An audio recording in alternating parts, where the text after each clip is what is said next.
A reading from Deuteronomy chapter 4 verses 9 to 20. Only be careful and watch yourselves closely, so you do not forget the things your eyes have seen, or let them fade from your heart as long as you live. Teach them to your children and to their children after them. Remember the day you stood before the Lord your God at Horeb, when he said, "Assemble the people before me to hear my words, so that they may learn to revere me as long as they live in the land, and may teach them to their children." You came near and stood at the foot of the mountain, while it blazed with fire to the very heavens, with black clouds and deep darkness. Then the Lord spoke to you out of the fire. You heard the sound of words, but saw no form. There was only a voice. He declared to you his covenant, the 10 Commandments, which he commanded you to follow, and then wrote them on 2 stone tablets. And the Lord directed me at that time to teach you the decrees and laws that you are to follow in the land that you are crossing the Jordan to possess. You saw no form of any kind the day the Lord spoke to you at Horeb out of the fire. Therefore, watch yourselves very carefully, so that you do not become corrupt and make for yourselves an idol, an image of any shape, whether formed like a man or a woman, or like any animal on earth, or any bird that flies in the air, or like any creature that moves along the ground, or any fish in the waters below.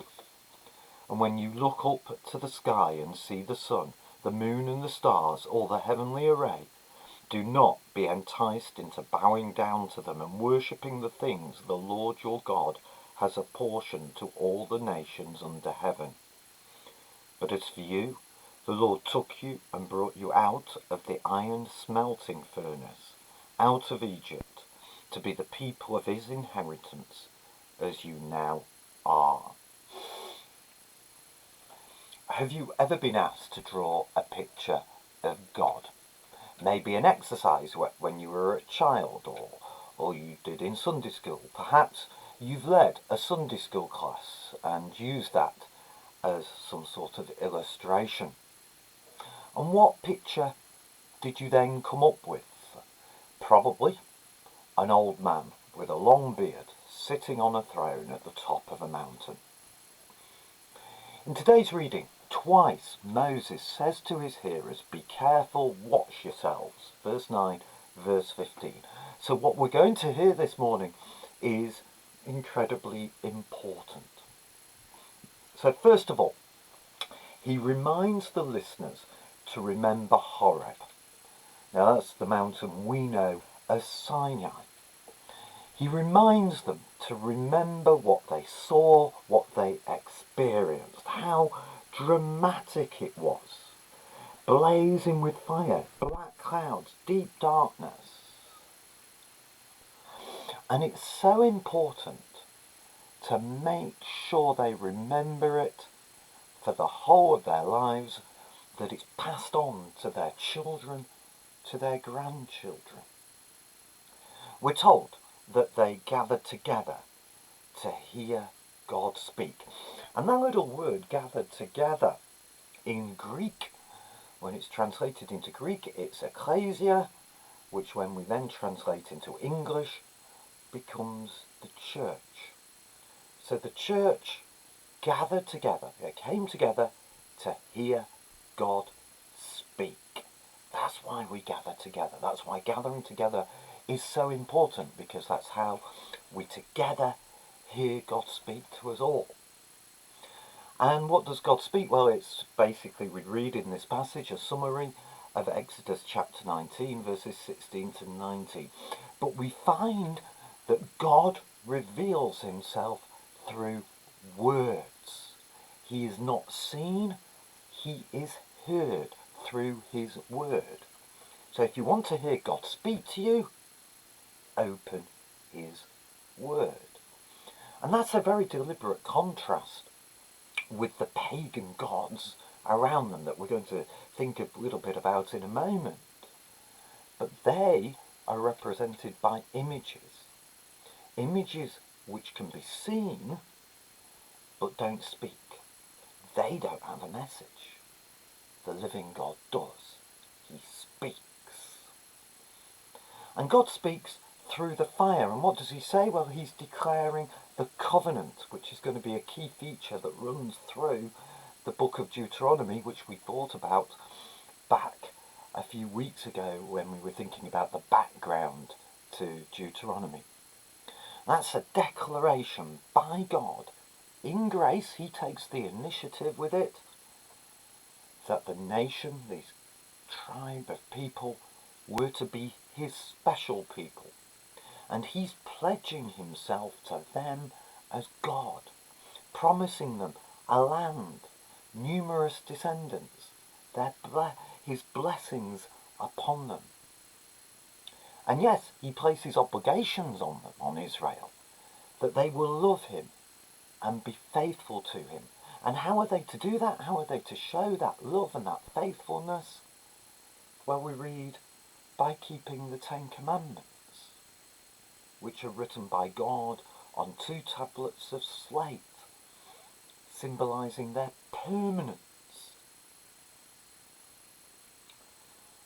But Moses is ultimately reminding them, God is a God who speaks out of the fire. So be careful. Watch yourself that you remember this. You want to know God?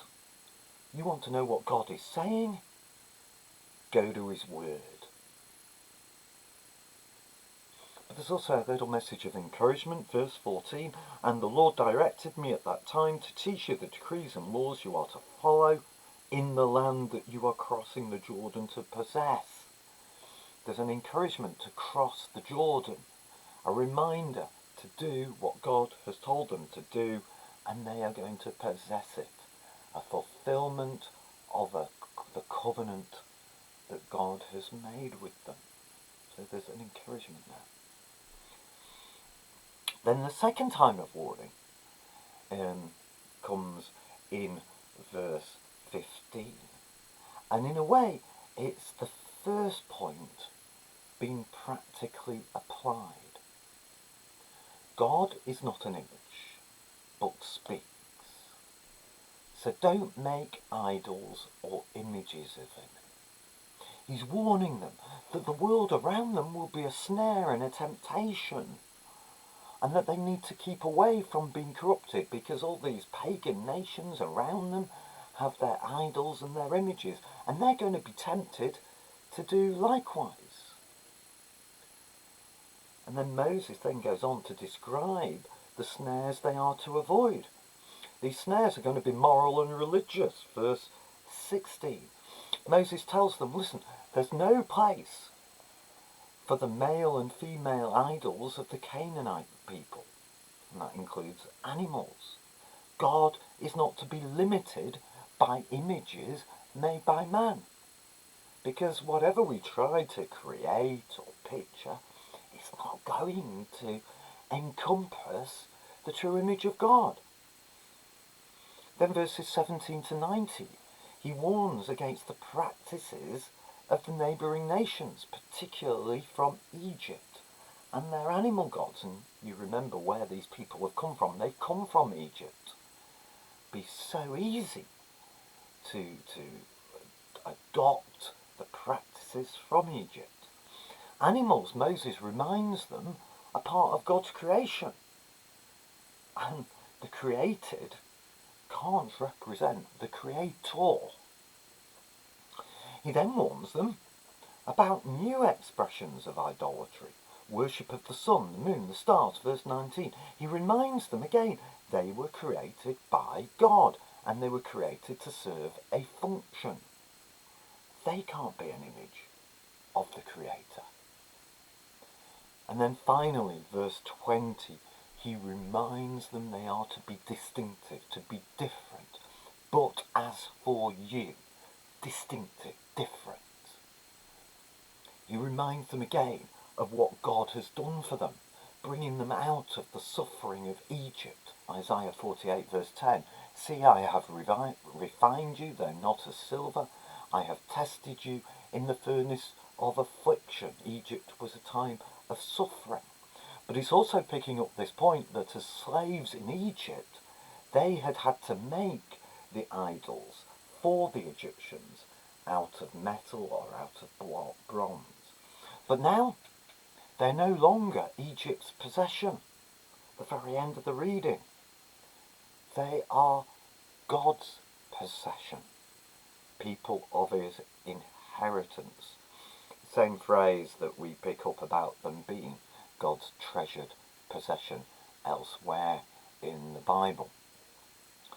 And because they are God's possession, they can be assured of his permanent love and affection. So Moses says, be careful, watch yourself. God is a God who speaks, so listen for him in his word. You want to hear God speaking to you? Read your Bible, say your prayers. And don't get corrupted by religious practices we may see going on around us.